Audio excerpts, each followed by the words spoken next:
Ready? You have the cameras rolling? I was a rolling stone. You alcoholic. You got any popsicles? You alcoholic. Say it again. I did. I was a rolling stone. My name's Jan. Can I get a oh yeah? Genesis 1:1 in the beginning God, you know what I mean? Stuff like that. But my voice needs to be deep. You know what I mean? Like when I'm like this. And the seven horsemen. Rebellious. You got a rebellious spirit. Is this thing on? Oh, goodness. Frickin' Dude, that's John Rigsby. a very talented individual. I'll tell you the truth. We sat down here one day. Actually, it wasn't the last time you guys were up. It was I think the time before that. Yeah, it was. He likes this EDM music, and we started sitting in the studio and messing around with my studio software, and he just pretty much told me what to do because I have no idea when it comes to that music. And next thing you know, we're throwing crap in there, and so he pretty much composed that entire song. Oh my goodness, that's funny right there. Frickin' John. Where's my train of thought? Let me just tell everybody what happened. So those that listened to the last podcast, they heard me bragging about how I had everything set up real nice. And then me and Canaan, I was really looking forward. I was bragging to Canaan. I was like, dude, whenever you call now, I'll be just Johnny on the spot. And everything decided to take one large, giant dump. Oh, man. Oh, dude. Hey, it happens, man. It happened. It does happen. Yeah. It does happen. What was we going to talk about tonight, Canaan? I think it was finances. Good point. I guess there's no better time to talk about that than now. Then just jump right into it. You know, jump right into bed with your socks still on, you know? Dude, well, I tell you what's kind of got me looking into this stuff. Of course, Anderson's going to be born here within probably 2 weeks at the longest. Yeah. That makes you reevaluate things. I've always wanted to get better at personal finances, and then now the prices of crap is just going straight through the roof. Oh, yeah, it is. It is. What's the price of gas out there where you're at? The cheapest place I've seen right now is $5.09. Everywhere else is usually about $5.15. The highest I've seen is $5.25. That's kind of terrifying. It's very terrifying. It really is. And this is what I tell everybody, you know, and it's like, and I'm not a rich man by no stretch of the imagination. Let's just get that straight. But $5, $5.25, I don't want to, but I can handle that. You know, like it's not fun by no stretch. I'm not saying that, but I'm saying that it can be handled. My fear is where does it stop? I know. Because I can handle $5.25, but what if it hits $6.25, $7.25? You know what I'm saying? I mean, before long, my money is only going to be stretched so far. You know, yes. It's like a rubber band right now, you know, and it's like I'm stretching, and then, you know, something's going to break. You know? And what concerns me too, I don't think we've seen the increase of just normal items come along yet from the price of this gas hitting that high. Because that's what, I mean, it takes gas or diesel fuel to move this stuff. And so therefore, at some point, they got to keep jacking it on up. And I think that right there is what people don't quite understand about these gas prices. Because I remember when the gas prices just started to rise. It wasn't even bad yet. I mean, it wasn't really bad. It was what it hit, like, I don't know, 345, you know, and that was high, you know, like that, you know, because we had been used to, you know, 215, 220 out in this area, sometimes a little lower. During COVID, it was like $1.50, you know. Right. But I remember reading this comment on Facebook, whatever, and this guy's like, yeah, I can afford it. Ain't no big deal. And it's like, okay, yeah, you can afford it, but, you know, think about, you know, you're not thinking of the price of overall, you know, everything is going to go up. You know, it's not just the gas, you know, it's just like today, we went in to buy some water, you know, to take on our job, you know, for 1 gallon of water at a gas station was $2.99. Holy cow. You know, I mean, for water, you know, it's like, it's freaking that's nuts. insane. and then you want to get a monster, dude. I remember you could buy a monster for like what, $229. Now for that same can is like $279. I mean, it's not a ton, but the price has went up. Right. And I think so that's not a lot. But when everything that you buy takes that small increase, next thing you know, Yes. you're running out of room in the Yes. budget just for personal supplies. Absolutely. Absolutely. No, you're 100% right. So I mentioned to you a while back that I was listening to this podcast called The Order of Man, and it's a lot of stuff about manliness and men. It sounds so gay when I love it. when I describe it. Manly men. Manly men. Manly men. But I remember one of the things he said. He was talking about, okay, one of the things that you need to do as a man is just face your fear of personal finances. Because most people, myself included for years, have taken the approach that if I don't look at it, it ain't that bad. Yeah. And he was like, look, you just, whatever the situation is, could be good, could be bad, you need to take it in hand. And you need to get it planned out and all that. And so I knew that you had, man, you got pretty strict on your budget. Like, how many years ago was it? Oh man, it's been probably, I'm thinking 3-4 years ago now, probably on a strict budget. Sure. Yeah. And so I thought, well, hey, obviously you've got some years experience with it now. Let's just talk about it. See what kind of pointers you've gained and stuff over the past few years. So I guess just break it down to basics. What did it take for you to decide, okay, it's time to get on a budget? So it was, like I said, probably 3 or 4 years ago. Me and Mariah we both started new jobs. I had started at Property Pros. She had started at, we were both working for Campus Rentals at the time. That was the same name. And then I eventually branched off to another. It was the same owner, but a different company. She worked for Campus Rentals. I worked for Property Pros. We were both making really good money. I mean, I say really good money. I don't want to make people think that we're like, $150,000 a year, Right. But it was better money than we had ever made in our life. Sure. And we were comfortable, very comfortable. And, or we should have been, I should say, we should have been really comfortable. And I remember I was in the gym one morning. I think it was like 6 a.m. Mariah calls me and she's crying. And she's like, the daycare bill has just come out and we don't have any money to pay for it. And I remember like just instant anger. Oh my goodness. I was so pissed. And I said, what? I said, what? And she's like, daycare bill come out, and we don't have the money to cover it. And I'm like, we make better money now than we ever have. How are we not able to afford a stupid daycare bill? Now, mind you, daycare is expensive. I mean, at that time, I think we were paying $550 a month, and it's went up from there. But I'm like, this shouldn't be. So she told me on the phone. She said, I want you to go ahead, because before I never really took over the finances. She paid the bills, and it wasn't that she did a bad job. All the bills were paid. Normally we had enough money to do, other things that we needed to do, so on and so forth. But when you keep your hand over your eyes for so long, and try to pretend that everything's okay, right? You're eventually going to bump into something. Yep. Yep. And so it wasn't that she was doing a bad job at all. It was just that neither one of us was really keeping track of anything. It was just spend. It was, and so she's like, I want you to take over the finances. I said, okay. I said, that's fine. But I said, if I take over the finances, I don't want you buying a piece of tissue paper without me knowing about it. And that's exactly how.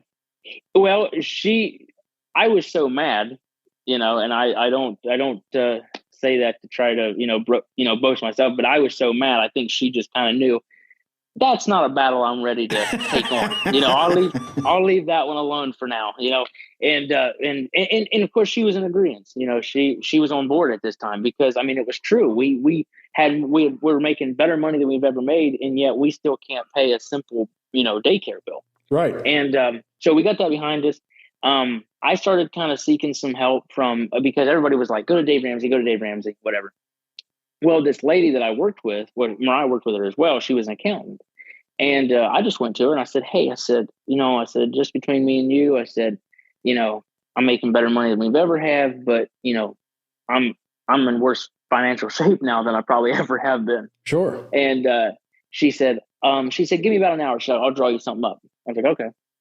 So she kind of drew up this little thing, and she's just like, okay. She said, I got all of these slots here for you. She said, this is everything that I can think of that you probably have. And so I went over it with her, and I was like, yeah, that's about right. And so she's like, okay. So she's like, now, if you don't mind, she said, if you tell me how much each thing is, I will write it down for you. And then I will let you know about how much money you should have at the end of each month, and, and so on and so forth. So this lady was just doing this for free? Yeah, she was just doing it. She was a nice lady.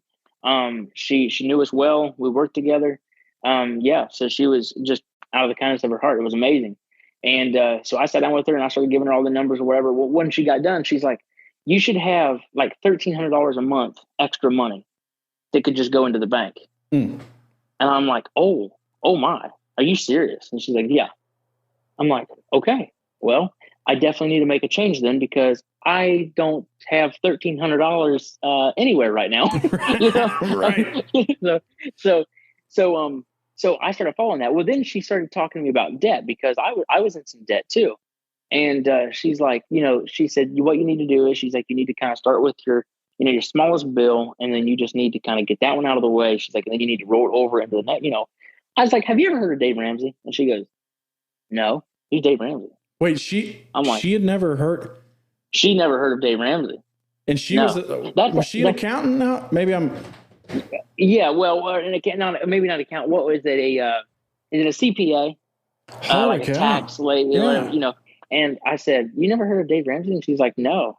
She was just really good at finances. And that's what I think is so funny, is people just go screaming for Dave Ramsey. And it's like, really, if you just have a brain and you just, you know what I'm saying? Like, you don't really have to, you know what I'm saying? Like, it's not rocket science. And once I started, once this, it was like a light bulb, and it just started clicking. And I was like, oh my goodness, this is so stinking simple. Why haven't I done this a long time ago? It is very, like you said, it's not rocket science. And I've noticed that because I've been watching some more of his clips over the past few weeks or whatever. And I've noticed that, like, some of the questions people call in, it's like, dummy, don't. Yes. I know. I've heard that same thing. And I'm like, well, this right here's what you need to do. Hey, idiot, quit spending $30 a day at McDonald's. That's going to help you out. Right. Absolutely. So anyway, so she was like, yeah, so she really helped me through this process. And then before you knew it, me and Mariah were both just actually, and even to this day, we enjoy taking our paychecks out of the bank. And now people are not going to get on bandwagon with what I'm doing. I'm doing it totally different. People's not going to like it. We handle everything in cash. If we know we're going to go on a trip, or we're going to be going, like a day trip somewhere or whatever, then we'll take our cash and we'll put it in the bank and then use our card. But a lot of times I use all cash. There is a sense of security in using cash, because I'll tell you this happened to me just a while back. It was profit share time at my job. And so there was a abnormally large check that they wrote. Yeah. And so I go to deposit that check into my account with Huntington frickin' Bank. And next thing I know, dude, my entire account is locked down. I'm talking completely locked. Like, I couldn't even get onto online banking. It wouldn't even let me log in to see how much I had, dude. And it was that way for, I think, over a week before I finally got it. And they're like, oh, yeah, we're just guarding against bad checks. I'm like, yeah, you're guarding yourself against somebody screwing you. Meantime, you're screwing me because I got bills. Dude, there was like bills that needed to come out. The account was locked up. Couldn't come out. Couldn't come out. Yeah, it was freaking insane. That's ridiculous. It's ridiculous. So I do get that simplicity of using cash. Well, and too with cash, man, I like actually being able to hold it and feel it. And, you know what I'm saying? Like when I go to a store, I second guess myself, dude. I really want to hand this money across the counter to them, But when it's a card, swipe, swipe, and it's really bad. So what we started doing was we started an envelope system. The envelope we have it written on there, every bill, even down to my haircut. And we take what it is a month and we divide that over 4 weeks. And then we put however much that money would be in each envelope. And at the end of the month, you have your money and then some, a lot of times, in that specific envelope for that bill or whatever. And so that's how you do it. So we handle a lot in cash, and a lot of people don't like that because, well, for one, we are going more of a cashless society. We are. Yeah, it seems to be that way. But for us, it's still working. And honestly, we've been talking about the Every Dollar app, and we'll even kind of get into that, I'm sure, a little bit. Yeah. I want to try. I want to get your feedback from that because I would like to know how that works. Pulling out of your bank account stuff, because Sure. I may end up going to that. Well, you talk about using cash all the time. Now, what are the drawbacks to that? Because I'm imagining, so when you get your paycheck, you just withdraw all of that out, and so then what I'm guessing is, then as bills come due, then you're making several trips to the bank just to cover that certain bill. Yes, you are. So we're probably we've been doing it for so long now that we kind of got it down to a little bit more of a science. Sure. So sure. It's not like running every day, but we probably are going to the bank. I would say probably it all depends. There's some weeks that I may go 2 and 3 times. There's other weeks I can go 2-3 weeks and not go hardly at all. It's weird. It's weird. It's usually more around when the bills are coming out. Well, let me ask you this then, and this is something that I've struggled with in the past. Having a bunch of, because most of our bills now are like on auto pay where they just get withdrawn. Did you have any trouble with it? Because for me, the longest time, I didn't know when they were going to hit, and just all of a sudden it's like, boom. I'm like, whoa, what happened? Yeah. Yeah. You're dodging missiles. Yeah. And then 2 weeks later, it's like, boom, you hit it. It's like, hey, what? Hold on a minute, boys. And so how did you figure all that in? Did you just have to, do you keep like a calendar of okay, this bill's due, this comes out then, or did you just do away with auto pay? There's very few things that is on auto pay for us. Just because you're right, that can be very hard too. But the ones that are, what we did is in our notes, we have written down, we have our envelope system, but on our notes, we also have basically what it is, how much it is. And then beside it is the date that it comes out. So we know a lot of times what date that is. But some of our bills kind of flip-flop. Like I think our trash, because we have to pay for that. And I think that kind of comes out at random times. It's really weird. It's like, why can't that just be a set date? But anyway, right. You know what I'm saying? So, that can be, so that's, so that is some drawbacks to cash. Another thing drawback to cash is when you go to the bank, you're withdrawing a large sum of money, and they ask you every time, like, well, what are you doing with this money? And it's like, well, this is none of your business. They ask you what you're doing with the money? Yes, I think it's like a security thing, like making sure everything's okay. Like, is like, I think she'll be like, like, what are you doing with the money? Is this, but they've gotten to know me now to where I'm just like budgeting, like, oh, okay, cool. I'm buying a large amount of cocaine. Why? What are you doing with yours? Exactly. Yeah. Well, one time I told him, because I was withdrawing, and I told him, I was like, I'm buying a car, and they're like, oh, really? What kind of car? It's like, now you're just getting nosy. Yeah. It's a 1997 Screw You is what it is.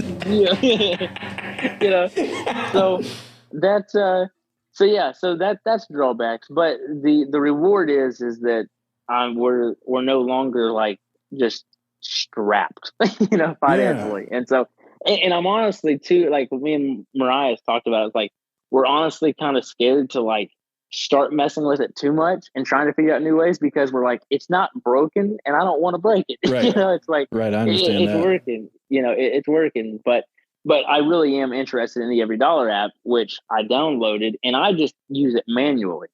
And that is a really cool app. I mean, that really is like it. I mean, it breaks down everything, for you. I mean, it lets you know how much you've got planned for the month.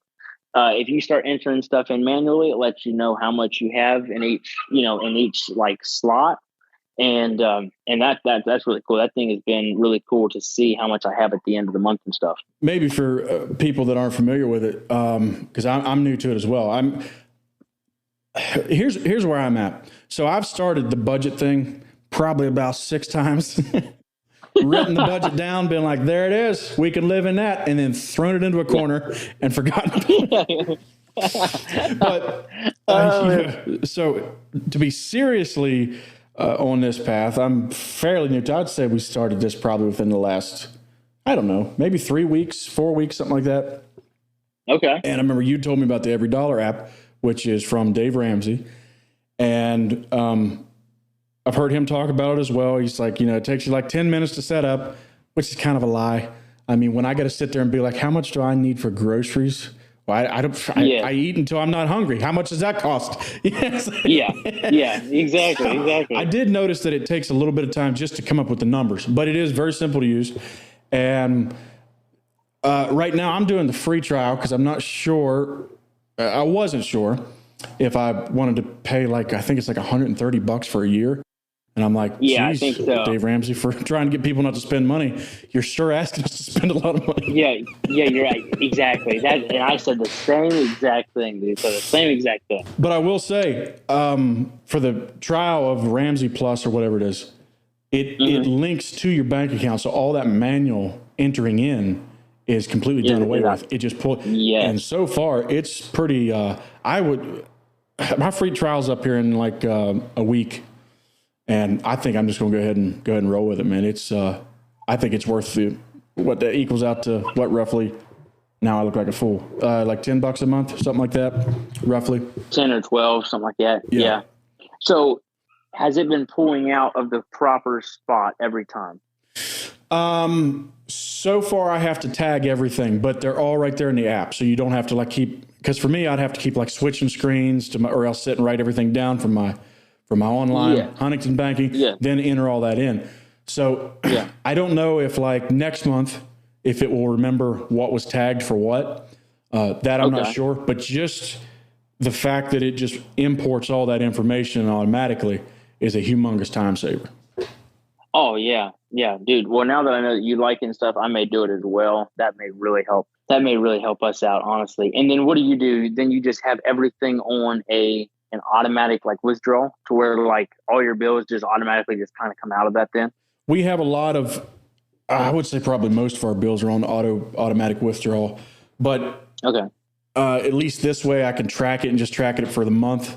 So right now I'm in the first month. So I think you told me how long did it take you to kind of dial in to get your budget accurate? It took probably about 2 or 3 months probably to really get everything dialed in right. So I'm on the first month of, a strict budget. So I'm basically what I'm doing now is just kind of logging stuff, but it gives you access to a lot of data, a lot of analytics and stuff as well. So from month to month, I think it's really going to help out with that. So that was cool because I even started logging stuff because when I was before I even heard of the Every Dollar app, I would log, I would put in my notes, the more important stuff, not so much mortgage or car payment or anything like that. Cause a lot of that stuff, it's all fixed, you know? So I know what that is each month. Unless I start paying more or something like that. But, with say groceries, gas, miscellaneous money, I like to log all of those because before the Every Dollar app, I like to just see what I was spending each month on each one of those things anyway. Sure. You know what I'm saying? So that is what is kind of really cool about the Every Dollar app is that, it basically logs all that and lets you know how much money you've spent. Something I just double checked on too, because a lot of people might have multiple accounts. If you finance a truck through a certain bank, you have to have an account. You can add more than one account in there as well. I was curious about that too, to see if that's pretty cool. Be able to track that. Cool too, then. You just mentioned about miscellaneous money. So tell me, like I said, I'm still getting all this information down. What do you usually put under miscellaneous? Miscellaneous is more I can give a lot of for instances. So here goes. So say you got with a friend, you're at their house and they're like, hey, you guys want to grab some pizza? You're like, sure. That would grab out of miscellaneous money, throw it to that. Okay. If you need toothpaste, deodorant, hairspray, anything like that, miscellaneous money. If you go out to eat, a lot of times if we go out to eat, Now I will say there's a lot of time, and I'll get to this in a second. Sometimes there's like extra money in the budget. So a lot of times I'll use that to eat on or go out to eat with the family. But if I don't have much of that, then I'll go to the miscellaneous and be like, okay, miscellaneous money, there's enough in there that I'll go out to eat, and have a good dinner, with me and the family or something like that. Okay. So that's really what miscellaneous comes under. And two, miscellaneous can just also be a good buffer. Because like if say your gas, maybe you haven't calculated enough money in for gas, you could use that, for gas money, or, or if you didn't maybe budget enough money for, say electric bill or something like that, then, miscellaneous, but that's not really what that's for, honestly. I mean, that's, but it can be a good buffer. It's basically if crap goes sideways, you have a little bit of money there to kind of fall back into, for your monthly, And so that way you're eating into the miscellaneous account and not into the savings account. Yes, absolutely. Okay. Yeah. And two, miscellaneous money can also just, it can really just be, if you want to call it fun money, it can just be money that you want to go out and do something. You want to, you kind of have that to fall into. Cause I mean, obviously you don't want to be taking money out of the car insurance or the car payments or the mortgage or anything like that, to go out to eat on. So wait a minute, you don't? I've been doing it wrong all this time. Oh man, jeez. That's what happened to your last house. Oh man. Oh geez. The thing that made me realize, hey, there's a problem here, because when me and Miss first got married, of course, we were pretty well broke. We've talked about that before.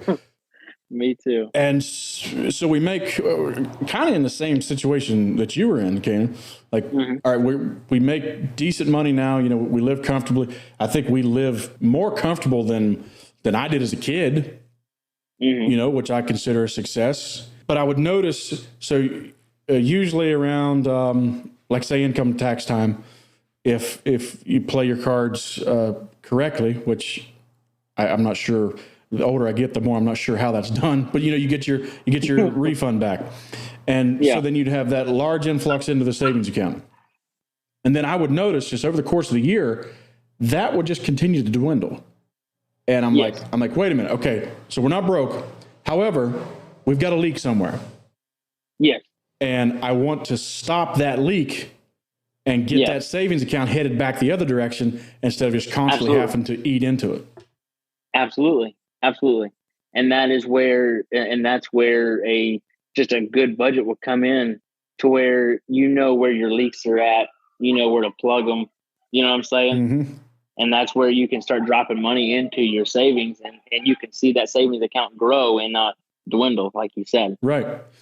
One last question before I let you go. Do you subscribe to the whole, because Dave Ramsey's pretty big on pay off every single bit of debt that is ever possibly known to mankind before you begin to, his saying's beans and rice. You know what I mean? Oh yeah. Do it like that. So do you subscribe to that? Because I know there's a lot of people don't necessarily agree with him. He does have a good track record, so I guess it does work. But I was curious your thoughts on that. Okay, so I mean, you said last question, and you just opened up a whole can of worms, my guy. Oh man. No, we could always come back to this some other time. We have endless podcasts coming out, but we could always come back to this. But my opinion on Dave Ramsey is Dave Ramsey is preaching to a different crowd than what I'm trying to listen to. Mm-hmm. And I don't mean this, and I don't want to offend anybody or sound. I'm not trying to sound arrogant or anything like that. But if you are a 9-to-5 guy or woman that is just wanting a 401k and wanting to live a comfortable life until they retire, then Dave Ramsey's the guy. He is really good at helping with self-control. He's really good at helping you keep out of debt.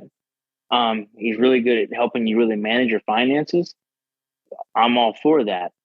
This whole no debt thing is really, if you're really trying to succeed as far as investing, or driving nice cars or having a nice house, then Dave Ramsey's not really the guy, because for one, say you are an investor, say you're wanting to invest. Dave Ramsey says that you should not invest until, I don't want to get ahead of myself here. I've been reading his book a little bit. I believe he wants a college fund for the kids saved up for.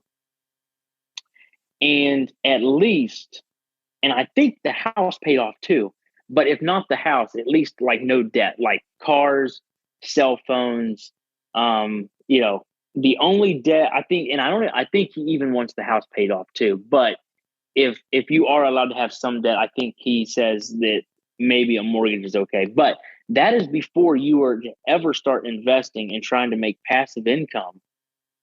You know what I'm saying? So that, and it's like, that's a lot of money then. That's a ton of money. I mean, just a college fund in and of itself. Good Lord. I mean, dude.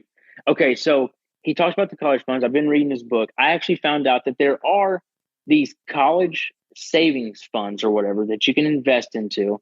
That is like, I think you can invest at like $2,000 a year. Mm-hmm. That sometimes, if the stock market and all this is going good, it could earn you up to 12% a year. So that is a help. But you're still talking a lot of money Sure. for a college fund before you ever start trying to invest in other things to make you better money for retirement. And I'm like, that just doesn't, I mean, now again, if that's what you're worried about, if that's what you're concerned about, if all you're concerned about is working the best job you can, make the best money you can at the job that you're at, staying out of debt, paying for your kids' college, so hopefully they have a better life than we ever had. You know what I'm saying? Right. Then Dave Ramsey would be the guy to listen to. So it But sounds if you like are to somebody, me, you're saying that he's like his plan is how you play it safe. yes, absolutely. So Absolutely. It's a safe route. What Very safe route. low risk, decent reward. Yeah. I mean, it's a reward. I don't know how decent it is.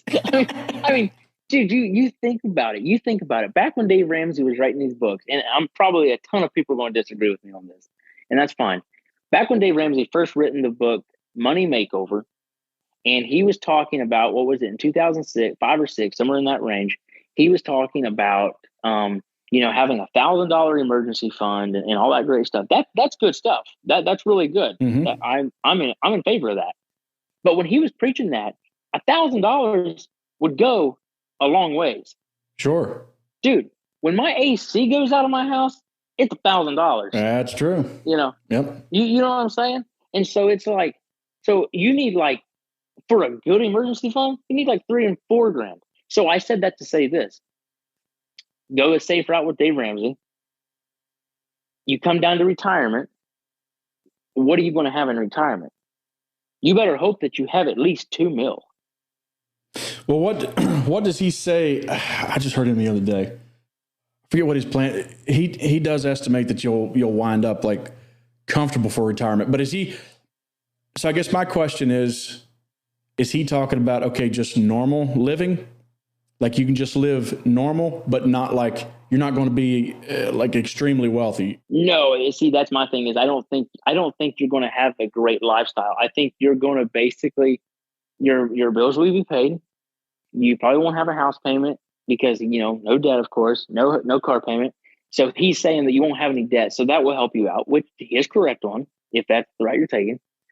But if say you come down to retirement and you only have, 3-4 mil and inflation is through the roof, then, that money that basically you would be living off the interest of that.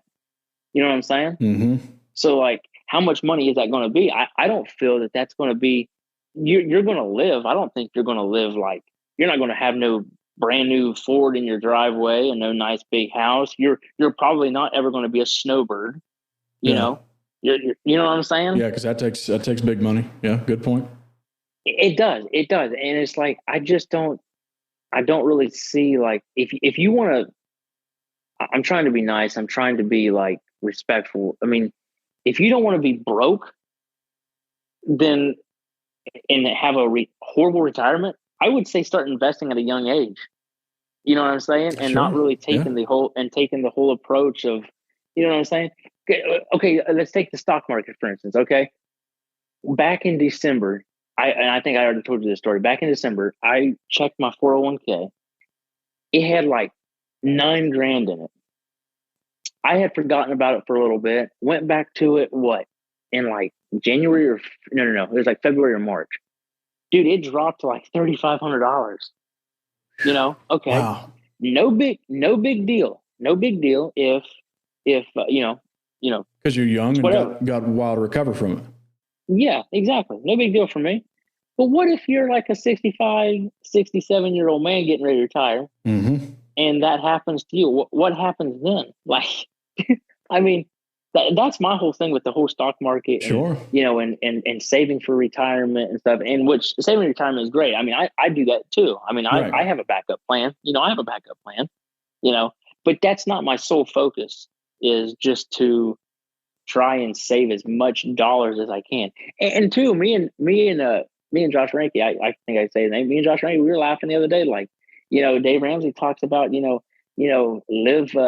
live like no one today, so you can live like no one tomorrow. And it's like that's great, but when you're old and retired, like you're not going to want to climb up into a nice big Chevy truck. You're not going to want to go out and ride 4-wheelers. You're not going to want to go out and horseback riding. You're not probably going to want to go out and and play golf all the time, because you're going to be an old fart that can't really move. So it's like, That's a good point, man. it's like so yeah. Dave Ramsey, like I said, I think he's preaching to a different crowd than really what I'm listening to. But I think overall he's got some great stuff. I'm not like dogging him and saying like, oh, he does not know what he's talking about. No, he does. Like if you have a problem with spending, you have a problem with not being able to control debt, then I would listen to Dave Ramsey, because I mean, obviously, he can help you at least get through that right there. But I think, okay, let me put it this way. It's a very nice way. He is for beginners. I see. Once you become advanced, then you can start kind of making your own mind up, and you can start. It'd be almost like the CHM. When you're little, they kind of like. You're like listening to all their junk and stuff, and you're just buying all into it, and you're swallowing a hook, line, and sinker, and oh man, that's the best thing I've ever heard. But then as you get older, you're like, I don't really know if I agree with that. Okay, I may agree with this over here a little bit. I get what they're saying over here. I can understand that, but I don't agree with that. I can't get on board with that either. You know what I'm saying? Then you kind of start picking out, you kind of start finding your own way and start kind of, you know what I'm saying? And so I think that would be really a wise thing to do with Dave Ramsey. Well, I know some of the other guys, like there's a guy I like to listen to, Patrick Bet-David. He owns an insurance company. He was born and I think at least partially raised in Iran, came over here, and now he's got a really good podcast. He's got this large insurance company. He's just a businessman, and he kind of takes more the approach you're talking about. It's like, dude, you got to sink some money into this son of a gun. You know what I mean? Yeah. And take some risk. I guess I should say, just for a disclaimer, like, this is not to be considered financial advice, I think, is the disclaimer you're supposed to use. Because I guess you can get into big time trouble. Purely opinion we're talking about here. Yes, 100%. I'm saying what's worked for me so far. And I'm still learning. I'm still learning. That's the whole thing. But man. it's worked for you so far. It has worked for me so far. And I think that, and I'm always trying, different things and kind of critiquing this. And I'm always looking at different ways of making money. And I'm always scheming, and, and I think that's important too. So, I mean, but I would not just like, oh, they said to do this, let's do it. Like, no, I wouldn't. Yeah. I wouldn't say that. I wouldn't, So, understand that. But I mean, but I hopefully what we talked about helps. There's some people out there that, maybe do need, more help, and, Absolutely. But to me, I enjoy it. Well, I just, actually, I Googled it while you were talking, because I want to get that figure. It was on CBS News. Nearly 40% of Americans can't cover a $400 expense. Yeah, that's true. I've heard that same figure. And that's kind of terrifying when you think about it. That's crazy, man, that most people are living paycheck to paycheck. I think that, and of course we're living in a day too and like I said, there's so much to uncover here. We could have another podcast on this, but, I think that's a problem with, I think a lot of probably kids my age, like our generation, the millennials.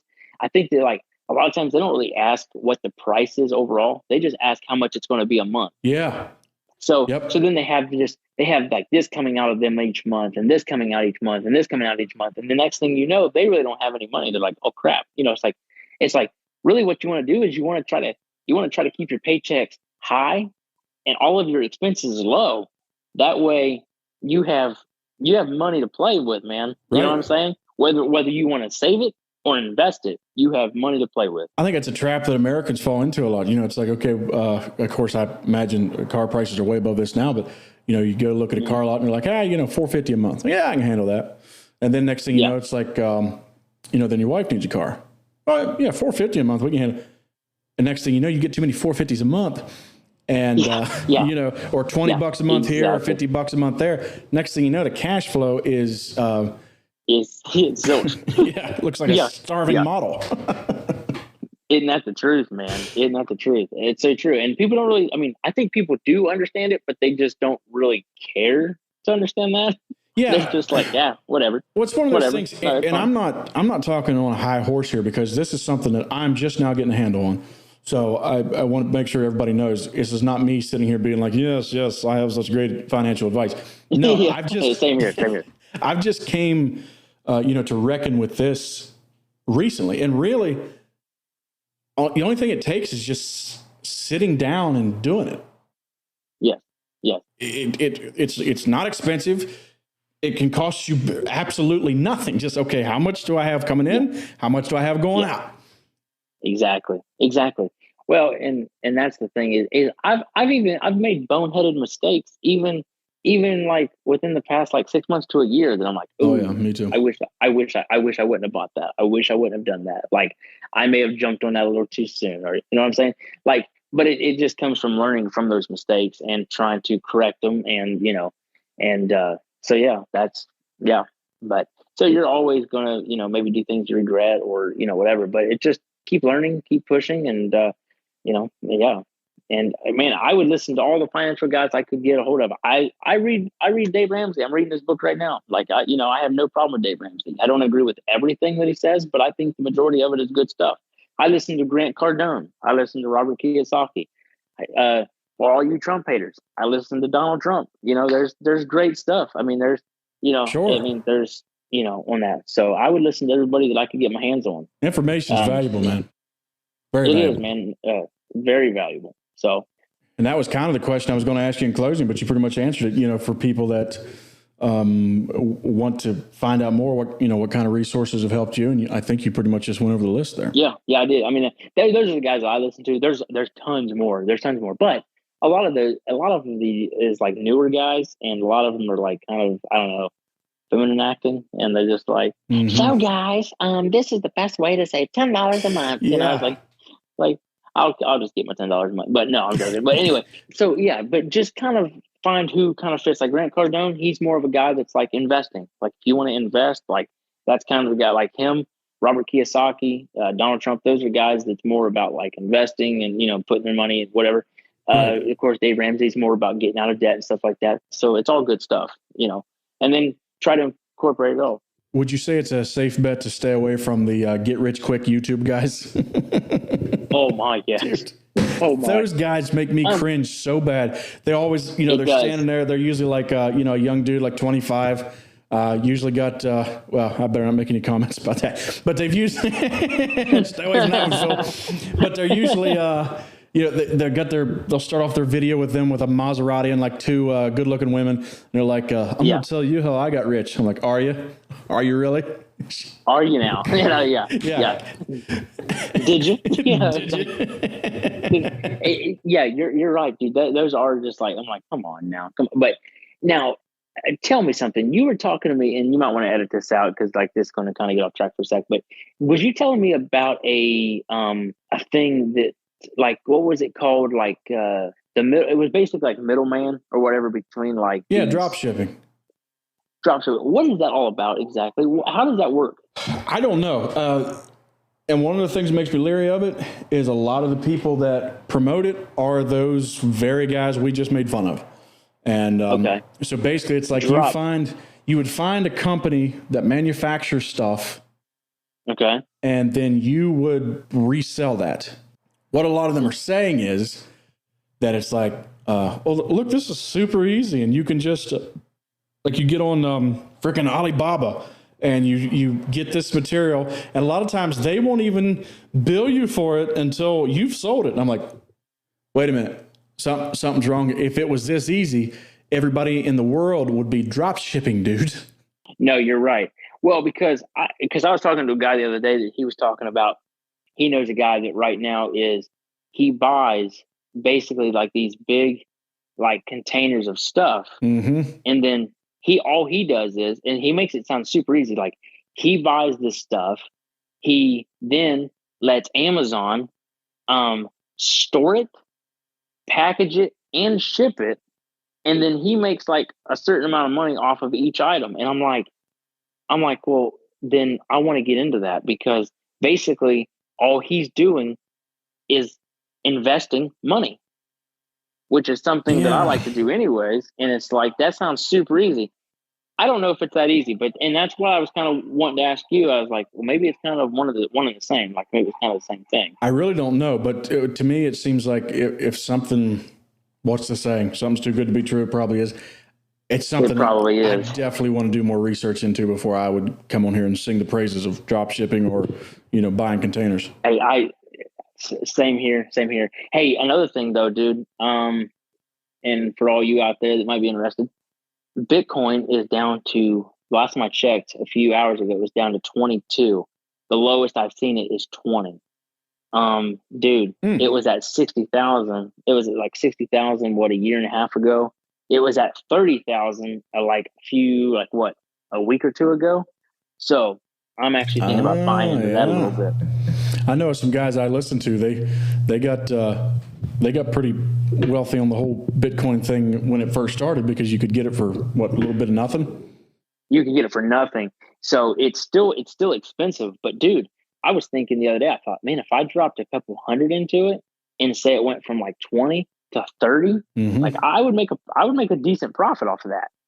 So, so it's something to think about. Now again, Robert Kiyosaki, his big thing is he likes gold, silver, and Bitcoin. Now, gold and silver, you're not going to get rich off that, right? That's pretty much something to make sure you retain the value. Is that right? That's pretty much it. Now, there is people that say that the gold value could go up, which it already has some. But they're saying that basically just guards you against inflation. Losing your money in the stock market, or if the value of the dollar drops out or something like that, it might keep your money around and until the economy can get back on its feet or whatever. So, but I've gotten into that a little bit, but not heavily. Yeah. Well, Canaan, we were supposed to go a half hour, and we're already well over that. This is an interesting subject. I find the older I get, the more I'm getting interested just in this whole thing. And I admire guys, that are investors and entrepreneurs, and the guys that have the testicular fortitude to risk a little money. And so I think we should revisit this at some point. And I tell you what else, I'm sure we're going to get some pushback from the Dave Ramsey followers, which I follow him as well. I'm open to criticism about him. But no, I say hit us with your best shot. Absolutely. Hit us with something that we're not thinking about. Yeah, absolutely. And hey, I'm not saying that I don't listen to him. I'm not saying I don't read his book. I've been reading his book. I like a lot of his stuff. I just don't agree with everything, more when it comes to his investing. That's really where I differ with him a little bit. So yeah, sure. If there's anybody out there that has some info that that we're not seeing or whatever, man, I'd love to hear it. Absolutely. Also, at some point, we should play that call. I was watching some of his calls the other day. He had this woman on there that they had to call the cops because she was in like a really bad situation. They had to do it like on air, basically, and sort out the situation. Maybe we can go through that next time on one of the future episodes. Dude, that'd be awesome. Heck yeah, man. All right, everybody. I think that's going to wrap it up for today. Hillbilly Broadcast at AOL.com. Find us on Facebook, Twitter, Instagram. We're now on Minds, which is a hard one to say for me anyways. You can support the show at anchor.fm/Phil Sparks. Other than that, I think that's all I got. I love y'all.